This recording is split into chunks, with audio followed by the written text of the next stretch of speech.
This is Midday Sunday. This is our semi-annual visit with Anabel Marquez from the Internal Revenue Service. So we're 3 weeks and 3 days away from April 15th. That's right. Got a generalized kind of number about how many people have already filed? As of last week, we had 82 million people file their tax returns. Over 90% of those e-filed, meaning they did it electronically. So last year we had 140 million tax returns processed. So we're a little bit above halfway there. But do remember that we do allow people to file for an extension, so we will continue getting tax returns filed through October 15th. And that's the next point that we always cover. April 15th is the deadline to file your return. If you owe money, you don't necessarily have to come up with it at that point. Well, April 15th is the deadline to file your return and to pay any taxes due. However, if you don't have that amount readily available to pay, the IRS will absolutely work with the taxpayers.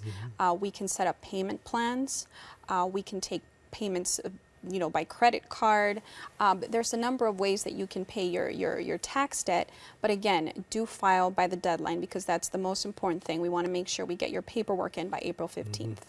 There are a lot of folks out there, at least I hear a lot of advertising, particularly on the radio, appealing to people who owe back taxes, and they're encouraging these people to come in. We'll get your tax amount cut, reduced, blah, blah, blah, blah.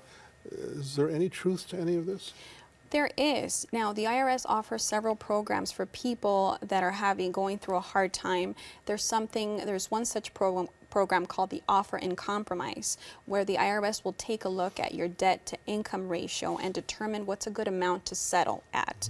Again, but this is a process that does take quite a bit of research from both the IRS and then as far as the taxpayer. There's a lot of information that has to be provided to the IRS, and that's why a lot of professionals will step in and say, we'll help you with something like that. But it's not the sort of thing that people should make a habit of doing year after year after year. Absolutely, and one good idea is to recommend to taxpayers that they check their withholdings on their W-4s. Make sure that they are, is it the W-4? Yes. Make sure that they are getting enough money retained from their paycheck so that when it comes to tax time, they don't owe too much, or they don't. The idea is that you just kind of square out evenly with your taxes so that you are getting the most money you can possibly get from your pay, but that you also don't end up owing too much out of your paycheck. I would be remiss if I didn't ask you, what are the chances these days of being audited?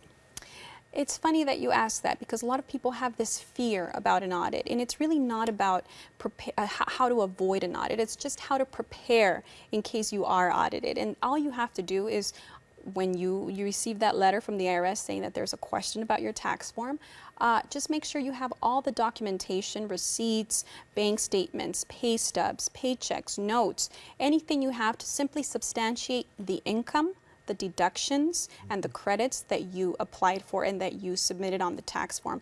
As long as you have everything that you claimed on that tax form and you have proof to justify that you correctly indicated those deductions and that income, then all we'll do is just pretty much go down the checklist, close up shop, and say thank you for obeying the tax laws. But is the IRS at this point acknowledging that more people are being audited these days, or fewer people?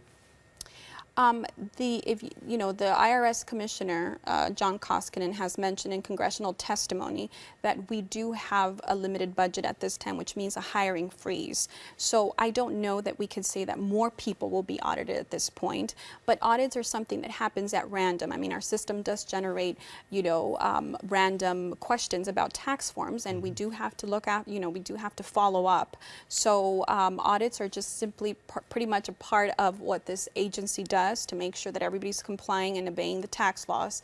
Whether there are more audits, that we are expecting, I couldn't necessarily say there are. Again, we do have budget limitations at the time, and the IRS Commissioner has attested to that. But, all we have to do is remember, just obey tax laws, do as you are supposed to. And speaking of budget limitations, what about folks who are at the lower end of the income spectrum, or maybe they have a lot of kids? There's not a lot of ready cash to get assistance, for example, with a tax preparer. The IRS has a fantastic program called the Volunteer Income Tax Assistance. What we do is Or VITA. or VITA, exactly. We team up with community organizations who want to train their members and their volunteers to offer free services. Last year in Los Angeles County alone, we had about 200 VITA centers throughout the county. People who made under $53,000 are welcome to go into one of the VITA sites and pretty much get help with preparing their taxes for free. No cost No whatsoever? cost at all. All they have to do is, of course, bring all of their information, their identifying information, social security numbers for themselves and their dependents, anybody who's going to be claimed on the tax form. If they got insurance through the Affordable Care Act, bring the new form 1095A, bring their last year's tax return, and there's a number of other documents that they should bring along. And again, it's free of charge if you made under $53,000. Last year in Los Angeles County alone, we processed over 44,000 tax forms for free. So it's a great option. People can check to find their nearest VITA location by going to the IRS website, or they can call 211 here in Los Angeles County, and the operator will send them to whatever location is closest to them. What else is on the front burner of the IRS's concerns as we roll up towards April 15th? A big concern at this time are the ongoing telephone scams. The IRS will not call a taxpayer demanding personal or financial information. That's a big concern because we know that there have been a lot of victims who believe that the person on the other end of the call is an IRS employee, and so they'll run to their nearest convenience store and purchase a prepaid debit card, deposit money onto this card, and send it to the wrong person. That's not the IRS. That's not how the IRS does business. So very important. If the IRS needs to contact you, the first way of communicating, the first thing we would do is send out a letter through the U.S. Postal Service.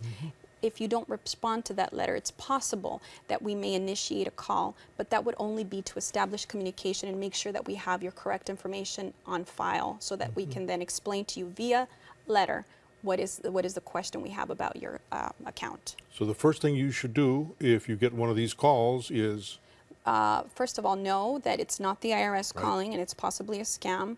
You can either take down the phone number where the where the caller originated that call from, and you can report it to the Treasury Inspector General or TIGDA. They have a website and they have a link on their website where you can report this type of fraud. It's truly a very unfortunate situation because people believe it's the IRS. The person goes as far as providing a badge number, and it's a lie, and it's again not the way we do business. We would never call and threaten arrest or deportation and demand that you make a payment immediately.